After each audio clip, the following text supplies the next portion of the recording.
Hello guys, आज हम discuss करेंगे laws of Faraday of electrolysis.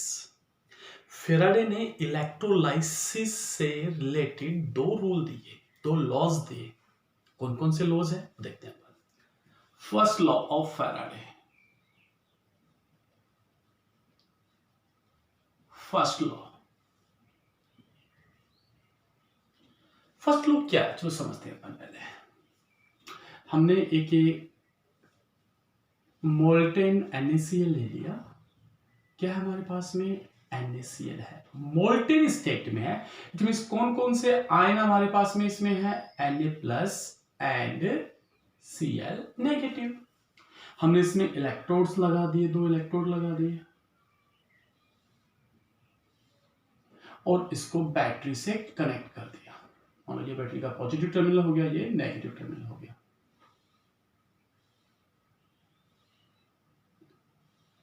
अब हमारे पास सॉल्यूशन में क्या है? Na+ और Cl नेगेटिव है, ये Cl नेगेटिव है, ये Na पॉजिटिव है।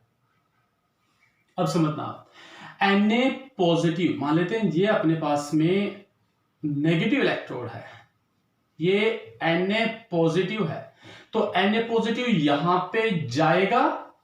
क्यों जाएगा? क्योंकि इस पे चार्ज कैसा है? पॉजिटिव। इस पे इलेक्ट्रोड पे चार्ज कैसा है? नेगेटिव। ये यहां पे जाएगा और जाके इलेक्ट्रॉन को गेन करेगा। तो इलेक्ट्रॉन को अगर गेन करेगा तो Na+ किस में कन्वर्ट हो जाएगा? Na में। इलेक्ट्रॉन को गेन क्यों करेगा? क्योंकि इसके पास इलेक्ट्रॉन की क्या है? डेफिशिएंसी है। समझ में आ गया? अब समझना, एक Na+ गया, एक इलेक्ट्रॉन लिया। इलेक्ट्रॉन कहां से आएगा? बैटरी के नेगेटिव टर्मिनल से। मान लेते हैं बैटरी का नेगेटिव टर्मिनल है, ठीक है, ये पॉजिटिव टर्मिनल है, ये नेगेटिव टर्मिनल। ये वाला डायग्राम अपन यहां से समझ रहे हैं। तो एक Na+ गया इलेक्ट्रोड पे और उसने एक इलेक्ट्रॉन गेन किया, किसमें कन्वर्ट हो गया? Na में, और वो Na यहीं पे डिपॉजिट हो गया, जमा हो गया। दूसरा Na+ आया, एक इलेक्ट्रॉन और आया, वो भी यहां स्टोर हो गया। एक और आया, एक और आया, और आया। मींस यहां पे जितना Na+ स्टोर होगा उतना ही इलेक्ट्रॉन फ्लो करेगा। Means stored amount on electrode is directly proportional to flowing current। होगा कि नहीं होगा? भाई जितना अमाउंट यहां पे डिपॉजिट होगा उतना ही इलेक्ट्रॉन का फ्लो होगा, उतनी ही करंट होगी, उतना ही चार्ज फ्लो करेगा।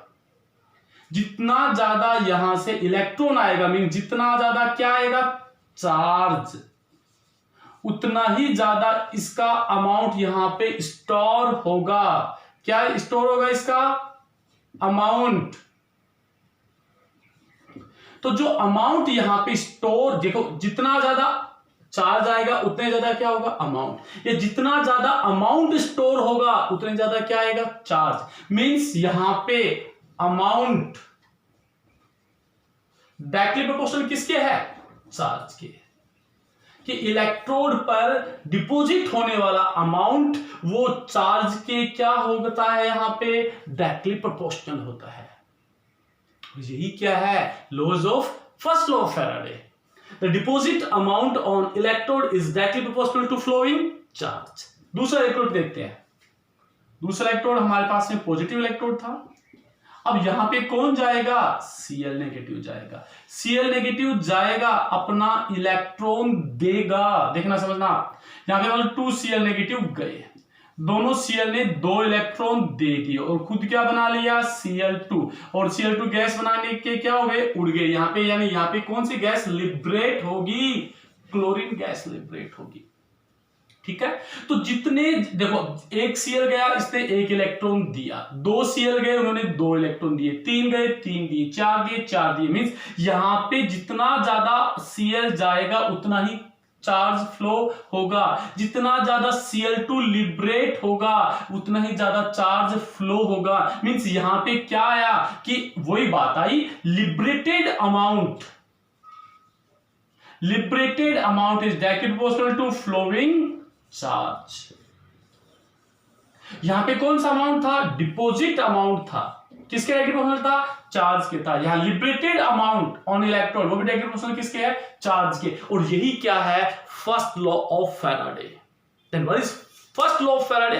According to first law of Faraday, deposit amount और liberated amount on electrode is directly proportional to flowing charge. आगे होगा आपको समझ में? क्या है अपने पास में? deposit amount or liberated amount on electrode during electrolysis is directly proportional to flowing charge. जितना ज्यादा अमाउंट लिबरेट होगा या जितना अमाउंट स्टोर होगा वो फ्लोइंग चार्ज के डायरेक्टली प्रोपोर्शनल होगा. देखिए तो इसको अपन फॉर्मूले से कैसे रिप्रेजेंट करेंगे वो भी समझ लेते हैं.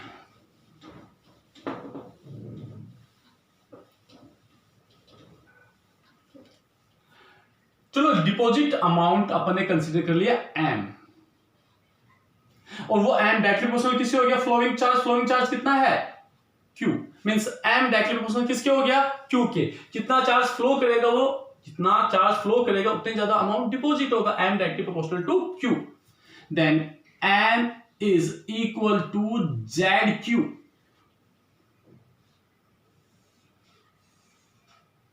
M is equal to ZQ. Z क्या है यहां पे? Z यहां पे कांस्टेंट है. ये कांस्टेंट किसको शो कर रहा है वो भी समझ लेते हैं अपन. देखना समझना. M is equal to ZQ. ठीक है. Z क्या है? कांस्टेंट है. क्या है? कौन सा कांस्टेंट है वो भी अपन पता चल जाएगा अपने को. अब आप समझना आगे से. क्या इस Z को डिफाइन करते हैं अपन. ये फर्स्ट लॉ हो गया हमारे पास में that flowing liberate or stored amount on electrode is directly proportional to flowing charge. Means M is equal to ZQ.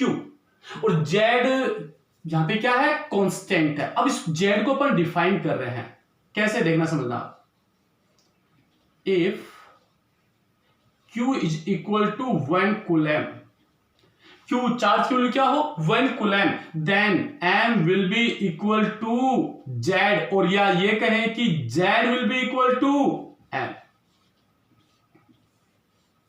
Z क्या है? इलेक्ट्रोकेमिकल कांस्टेंट है. Z का नाम क्या है? इलेक्ट्रोकेमिकल कांस्टेंट है. और इलेक्ट्रोकेमिकल कांस्टेंट क्या है? जब चार्ज कितना फ्लो करे? 1 करे. तो जो अमाउंट लिबरेट या स्टोर्ड है वो किसको रिप्रेजेंट करेगा? इलेक्ट्रोकेमिकल कांस्टेंट को रिप्रेजेंट करेगा.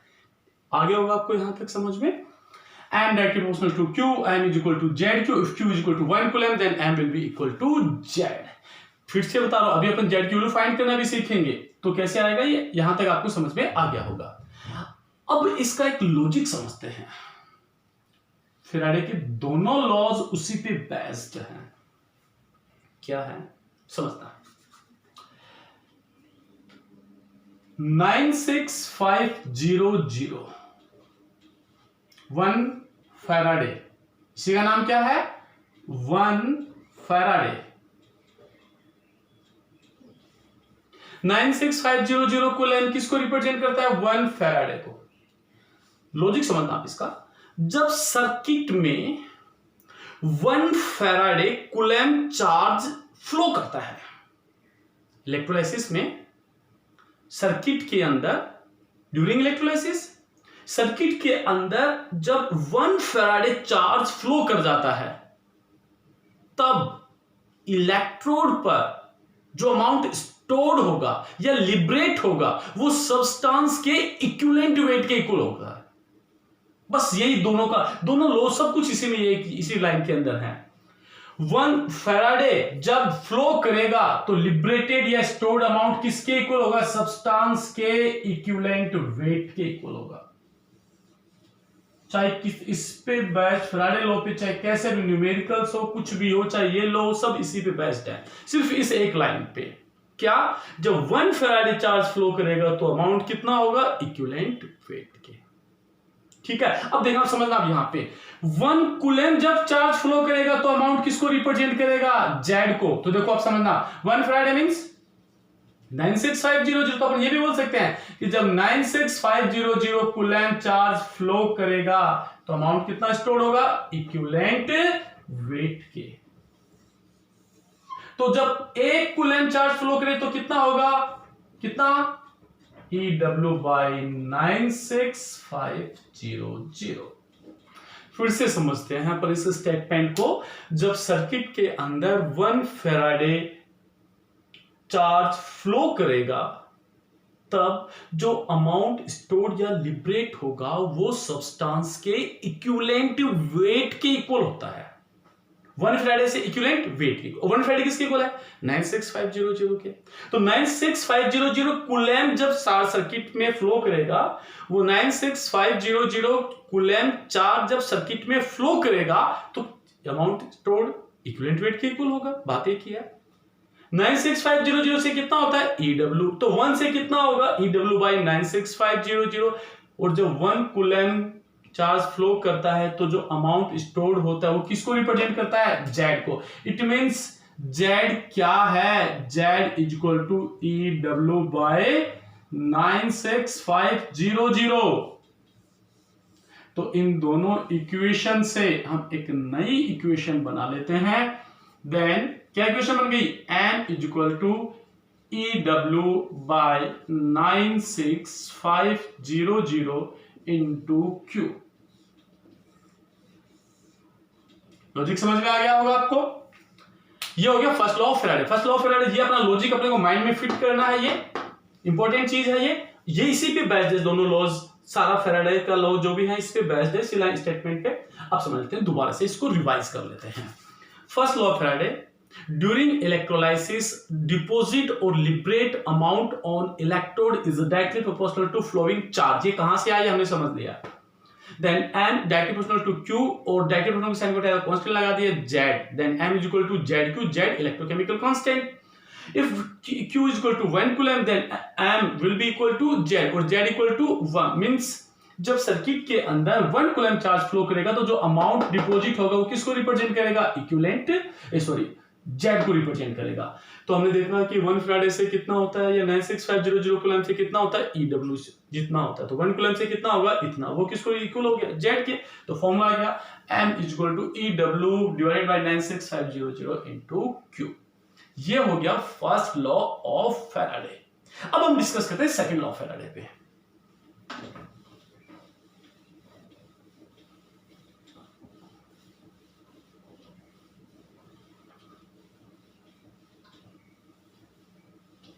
अब सेकंड लॉ ऑफ फैराडे को समझने से पहले उसकी कंडीशन, चलो वैसे समझ लेते हैं अपन।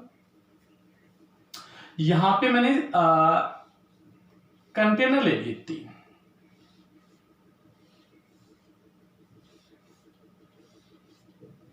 तीनों में इलेक्ट्रोड्स लगा दिए,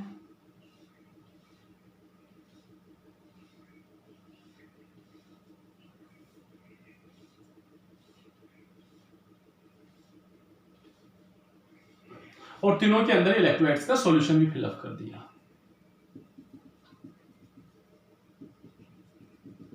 और इनको सीरीज में कनेक्ट कर दिया, सबको बैटरी से सीरीज में कनेक्ट कर दिया अपन ने।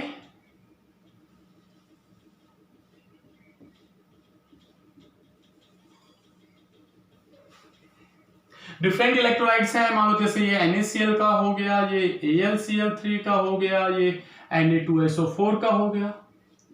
और किस सीक्वेंस में कनेक्टेड है, ये सीरीज में कनेक्टेड है। अब देखो सीरीज में करंट सेम, सीरीज में क्या सेम होती है, करंट सेम, करंट सेम, तो इनमें I क्या होगी, सेम होगी, करंट क्या होगी, इनमें सेम होगी। ठीक है। अब इसमें करंट सेम है तो क्या होगा भाई, जिसमें जैसे इलेक्ट्रोलाइट के सॉल्यूशन से जैसे करंट पास करेंगे क्या हो जाएगा, इलेक्ट्रोलाइसिस होगा, होना ही स्वाभाविक बात है। और इलेक्ट्रोलाइसिस होगा तो एक इलेक्ट्रोड पे अमाउंट डिपॉजिट होगा, दूसरे पे लिबरेट होगा, यह भी हमने पढ़ लिया। अब वो जो अमाउंट लिबरेट या स्टोर्ड होता है वो डायरेक्टली प्रोपोर्शनल होता है किसके, सब्सटेंस के इक्विवेलेंट वेट के। M directly proportional to equivalent weight, कब, जब क्या पास करें same current up to same time interval. एक कंडीशन है इसमें, क्या, same current is passed up to same time interval, same current is passed up to same time interval through two different solution of electrolyte, then stored or liberate amount on electrode is directly proportional to their equivalent weight. This one is the second law of Faraday. यही क्या है, second law of Faraday है।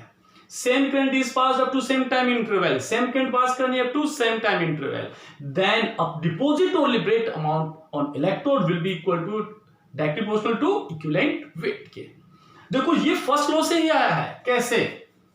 M is equal to, अभी अपन देखा था ZQ, then M is equal to Z is equal to क्या है हमारे पास में EW by 96500 और Q is equal to IT होता है, I क्या है करंट, T क्या है टाइम। भाई करंट क्या होती है? The rate of charge flow. Q is equal to I is equal to Q by T, then Q is equal to IT। अब देखो मैंने किस किस को सेम कर दिया, I और T को क्या कर दिया, सबके लिए सेम कर दिया, कांस्टेंट हो गया ये। 9650 ऑलरेडी क्या है, कांस्टेंट है, देन M डायरेक्टली प्रोपोर्शनल किसके हो गया, EW के। यानी अपन फालतू में ही सेकंड लॉ पढ़े, एक्चुअल में सेकंड लॉ किससे आया है, फर्स्ट लॉ से तो आया है। समझ में आ गया होगा आपको क्या है? If same current is passed up to same time interval through two different solutions of electrolyte, then stored और deposit amount on electrode will be directly proportional to equivalent weight of substance. Clear? आपको समझ में आ गया होगा। ठीक है, next video में आपको नेक्स्ट टॉपिक पे डिस्कशन करेंगे। अगर आपको कोई डाउट हो, कोई कंफ्यूजन हो, बेहिचक आप कमेंट बॉक्स में लिखिए, मैं जरूर रिप्लाई करूंगा। तब तक के लिए बाय बाय, टेक केयर।